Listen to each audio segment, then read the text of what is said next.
Now, as I said, I was listening to classical music and not really following it. I saw Sid Vicious die and all that on video in New York because they were all coming over here to make it in the Big Apple, as they called it. So whoever came through, I could see him on this cable TV thing they have here. So I saw Blondie when she was unknown on the cable TV. I saw Vicious when he was living in the hotel being filmed and doing all that stuff, whenever that was, mid-70s. How much of the Pistols' music have you heard? Only whatever they did, a video of it. You know, there was a lot of videos of them down at Max's or wherever the hell they were hanging out and playing, and Johnny Rotten and all that stuff. And yeah, great.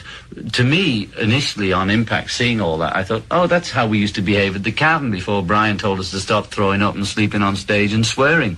I mean, like in Hamburg, I used to sleep on stage. We used to eat on stage. We used to swear on stage. We were absolutely au naturel. But nowadays, they don't have to put a shine all on it to get a record contract, even though they are having a hard time with it.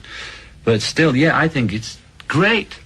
I absolutely do. And when I was in Bermuda, a guy that works for me, Fred Seaman, had turned me on to the B-52s, Lenny Lovitch, or whatever her name is. Lenny Lovitch, yes. Yeah, Madness, about 2 years ago, but then I wouldn't listen. I'd asked him to go out and make me some reggae records and put it on a cassette, and on the other side he put all that stuff, B-52s and all that, about 2 or 3 years ago, whenever they came out.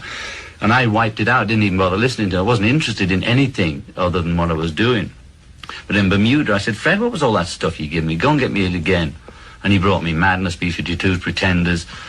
And I said, oh, this is great. He said, well, I played it. I gave it you 2 years ago. Why didn't you listen? I said, I didn't want to listen then. And now I want to hear what's going on. Yes. So I dig it. And you dig